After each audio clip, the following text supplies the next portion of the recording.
안녕하십니까. 신앙의 정석 시즌 7에서는 사복음서와 사도행전의 신학에 대해서 함께 살펴봅니다. 오늘은 첫 번째 시간으로 마태복음의 신학에 대해서 살펴보겠습니다. 마태복음은 사복음서 중 제일 앞에 놓인 복음서입니다. 복음서 중 가장 먼저 쓰인 책이 사실 마가복음인데요. 학자들마다 견해가 다릅니다만 대개는 마가복음이 마태복음보다 먼저 쓰였다고 보고 있습니다. 그럼에도 마가복음이 아닌 마태복음이 신약의 제일 앞에 위치해 있습니다. 나름의 중요성 때문이죠. 이스라엘 사람들에게는 메시아 대망 사상이 있었습니다. 하나님께서 약속하신 메시아, 자신들을 구원할 구원자를 기다리고 있었죠. 그런데 그 메시아가 오셨습니다. 예수 그리스도이시죠. 해서 마태는 복음서를 기록하면서 예수 그리스도가 오신 사건에 대해 풍부한 자료를 가지고 아주 자세하고 체계적으로 기록합니다. 구약에서 약속하신 메시아가 바로 지금 기록하고 있는 예수 그리스도이고, 이 예수 그리스도는 이러저러한 일들 하시면서 메시아로서의 역할을 하셨다라는 것을 보여주는 것입니다. 말하자면 구약과 신약의 교량 역할을 하는 거죠. 마태복음을 기록한 마태는 예수님의 12제자 가운데 한 사람입니다. 본래 그의 직업은 세리였죠. 마가와 누가는 그의 이름이 레위였다고 기록하고 있습니다. 앞서 언급했듯 마태는 세금을 징수하던 사람이었는데요. 1세기 당시 유대 사회에서 세리는 혐오와 경멸의 대명사였습니다. 로마의 앞잡이로 반역자 취급을 받았고 헤롯 정권에 충성하는 부역자로 간주되었습니다. 로마 당국이 정한 것보다 더 많은 세금을 부과하여 그중 일부를 착복함으로써 미움과 원망의 대상이 되었던 거죠. 해서 당시 랍비들은 율법을 준수해야 하는 유대인들이 결코 종사해서는 안 되는 직업 중 하나로 세리를 꼽았습니다. 심지어 세리들은 유대 사회에서 회당을 출입하는 것조차 금지했었죠. 그러한 마태를 예수님께서 부르셨습니다. 그 부름에 마태는 응했고 마침내 자신이 따르던 예수님에 대한 이야기를 기록하기에 이르는 것이죠. 마태복음은 학자들마다 의견이 분분한데 대개는 주후 50년에서 70년 사이에 기록했을 것으로 보고 있습니다. 마태복음은 몇 가지 특징을 가지는데요. 먼저는 다른 복음서에 비해 매우 간결한 문체를 사용한다는 점입니다.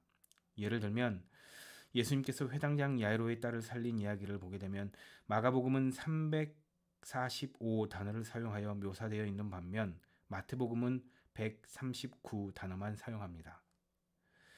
다음으로 마태는 동일한 주제를 한데 모아 배열하는 기법을 사용합니다. 예를 들면 산상수훈이 5장에서 7장에 걸쳐 기록되어 있고요. 다음으로 예수님의 기적 이야기가 8장에서 9장에 걸쳐 기록되고 있습니다.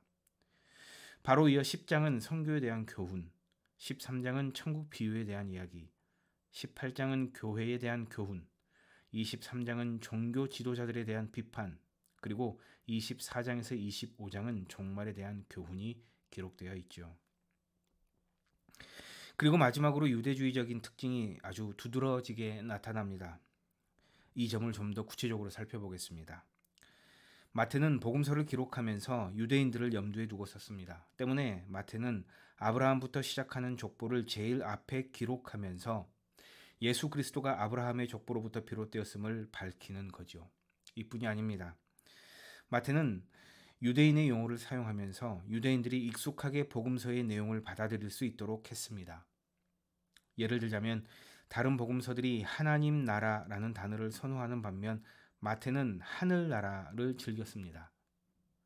하나님 나라라는 단어는 단 4회 정도만 쓰지요. 더불어 마태는 예수님 당시 유대인의 공용어였던 아람어를 번역 없이 그대로 기록합니다. 예를 들면 형제를 대하여 라가라 부르는 자라는 구절에 라가라는 단어나 우리말로는 성정고라고 번역된 코르바나스라는 단어가 그렇습니다. 그리고 무엇보다 중요한 것은 마태가 유대인들을 염두에 두고 복음서를 기록했기에 메시아를 기다리는 그들에게 예수님은 구약에서 예언된 분임을 분명히 할 필요가 있었습니다. 해서 예수님의 생애와 사역이 구약 성경의 예언이 성취된 것임을 복음서 곳곳을 통해 밝히고 있죠. 동정녀 탄생이나 이집트로 피난한 것, 헤롯의 유아 학살이나 나사렛에서의 탄생과 성장 등등이 그렇습니다. 마태복음에는 유대주의적 특성이 있는 반면 반유대주의적인 특성도 찾아볼 수 있습니다. 마태는 예수님께서 당시 종교적 위선자들인 서기관과 바리새인들을 아주 신랄하게 비판하시는 모습을 기록합니다. 또한 유대 지도자들이 예수님을 죽이는 데 앞장서면서 심지어 자기 손을 씻을 빌라도를 향해 그 피를 우리와 우리 자손에게 돌릴지어다 라고 선언하는 것까지 기록하죠. 그러면서 또한 마태복음에는 이방인에 대한 호의적인 태도도 볼 수 있는데요. 예수님께서 탄생하셨을 때 가장 먼저 찾아온 동방박사들은 이방인들이었습니다. 예수님의 두 번째 이적은 이방인이었던 백부장의 하인이었죠. 또한 이방 여인이었던 스로보니게 여인의 딸을 고치셨습니다. 무엇보다도 예수님은 모든 민족을 구원하기 위해 제자들을 온 세계로 파송하시죠. 이러한 점들을 볼 때 마태는 유대인을 염두에 두고 복음서를 쓰면서 그들이 더욱 올바르게 하나님을 섬기며 메시아이신 예수 그리스도를 구원자로 받아들일 수 있도록 길을 안내했음을 알게 됩니다. 때문에 올바르지 못한 믿음을 가진 바리새인이나 서기관들을 꾸짖으신 예수님의 이야기를 기록하면서 유대인들이 바른 신앙의 길로 들어서길 원했던 것이죠. 그러면서 또 다른 한편 예수님의 구원 사역은 이방인에게까지 열려 있으며 결국에 가서는 모든 민족을 구원하는 것이 하나님의 마음이요 또한 메시아요 구원자이신 예수 그리스도의 사명임을 분명히 밝히고 있는 것입니다. 이러한 마태복음의 신학적 주제는 하늘나라의 왕으로 오신 예수 그리스도라 할 수 있겠습니다. 마태복음 먼저 쓰여진 마가복음을 기반으로 해서 마태가 수집한 자신만의 자료를 추가하여 예수 그리스도가 특별히 구약에서 예언된 메시아요 왕이 되심을 설득력 있게 기록해 나갑니다. 때문에 마태복음의 가장 근본적인 메시지는 왕 되신 예수 그리스도에 대한 이야기, 즉 그리스도론이라 할 수 있겠습니다. 그러나 마태복음에는 예수 그리스도의 인격과 사역에 대한 이야기뿐만 아니라 구약의 율법을 어떻게 재해석해야 하는지, 또 예수님께서 선포한 하나님 나라 사역에 비추어 제자도를 어떻게 봐야 하는지에 대한 가르침도 주고 있습니다. 마태복음의 구조를 살펴보겠습니다. 크게 세 부분으로 나누어 살펴볼 수 있겠는데요. 먼저는 1장 1절로 4장 16절까지로 이 부분에서는 예수님의 탄생, 예수님의 세례받으심, 예수님의 시험 사건을 통해 예수님께서 이제 드디어 세상에 드러나셨음을 알립니다. 그리고 다음은 4장 17절로 16장 20절까지로 이 부분에서는 예수님께서 가르치셨던 일들, 고치시고 살리신 일 등등을 기록하면서 예수님의 공적 사역에 대해 알리고 있습니다. 마지막은 16장 21절에서 28장 20절까지로 이 부분에서는 예루살렘으로의 여행 및 예수님께서 받으셨던 고난, 그리고 예수님의 죽음과 부활을 기록하면서 예수님의 최후에 대해 알리고 있습니다. 마태복음과 누가복음에 보면 예수님의 족보가 나오는데요. 두 족보가 조금 다릅니다. 왜 다른지에 대해서는 학자들마다 의견이 분분한데요. 지금 이 시간 다루는 것은 허락한 시간이 많지 않아 신앙의 문답을 통해 질문을 해주시면 답해드리는 것으로 하겠습니다. 누가의 경우는 3장, 그러니까 이야기 중간에 예수님의 족보를 기록하는 반면 마태는 1장, 그러니까 처음부터 족보 이야기를 꺼내고 기록을 시작합니다. 여러 의미를 찾을 수 있겠는데요. 몇 가지를 함께 살펴보겠습니다. 먼저는 마태는 예수님의 족보를 이스라엘의 전 역사와 긴밀하게 연관시키고 있습니다. 족보의 처음 조상을 아담 위로 하나님을 기록한 누가와는 달리 마태는 아브라함으로 시작을 하는데요. 이는 아브라함을 이스라엘 백성의 시작으로 보았기 때문입니다.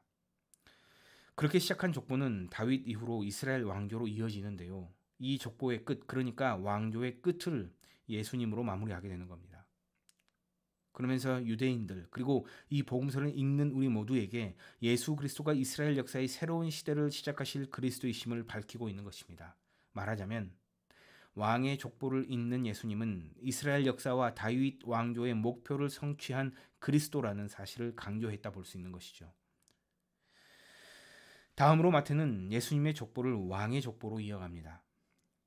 마태는 다윗 이후로 솔로몬을 기록한 이후 유다 왕들의 이름을 족보로 이어가는 반면 누가는 다윗의 아들로 나단을 제시한 후 마태와는 전혀 다른 이름으로 족보를 이어가다가 예수님으로 이어집니다. 이는 예수님을 유대인들의 왕으로 보이려는 마태의 강한 의도를 보여주는 것이죠.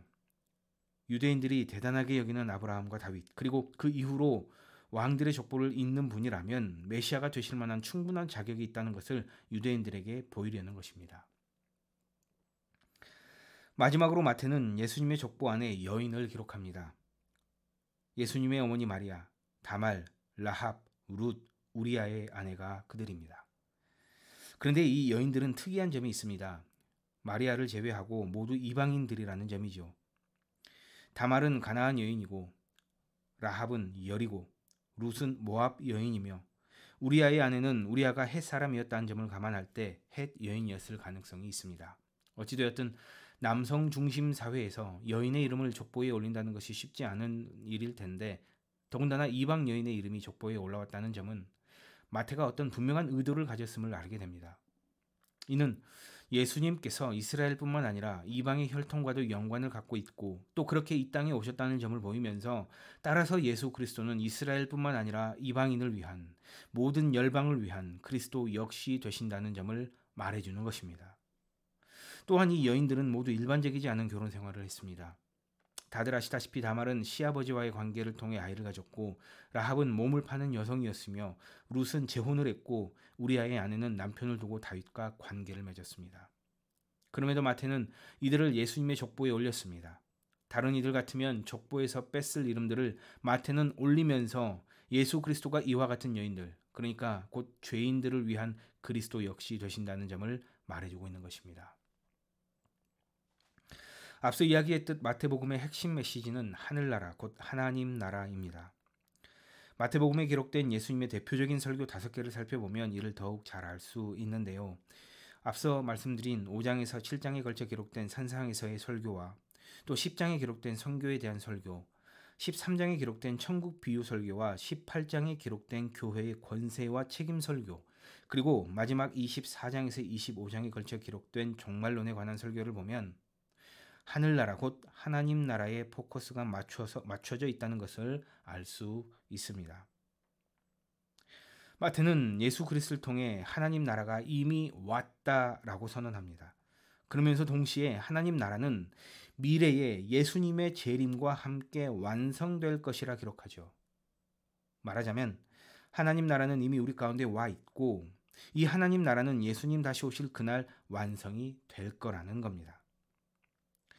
여기서 우리는 마태가 쓰는 하늘나라의 개념에 대해서 살펴볼 필요가 있습니다. 마태는 하나님이 다스리시는 영역을 가리키기 위해 특별히 하늘나라라는 표현을 즐겨 쓰면서 기록하는데요.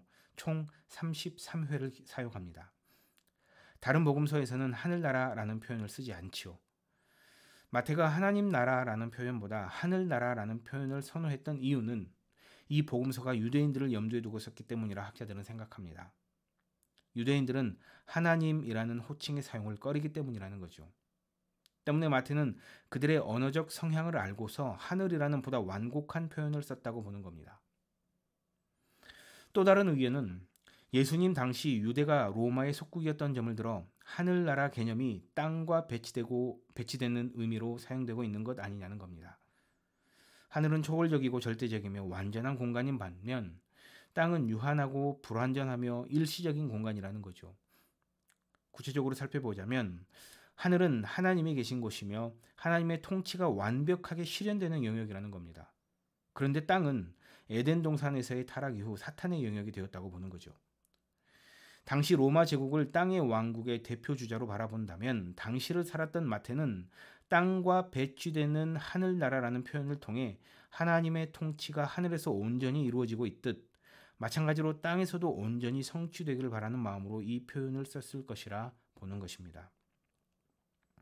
어느 의견이 옳은지는 알 수 없으나 분명한 점은 하늘나라 곧 하나님 나라는 하나님의 다스리심이 있는 모든 영역을 뜻한다는 점입니다. 그러면서 마태는 오실 메시아를 통해 완전한 하나님 나라를 기다리며 기대하는 유대인들과 지금을 살아가는 우리 모두에게 하늘나라, 하나님 나라의 왕으로 오시는 예수 그리스도를 소개하고 있는 것이죠.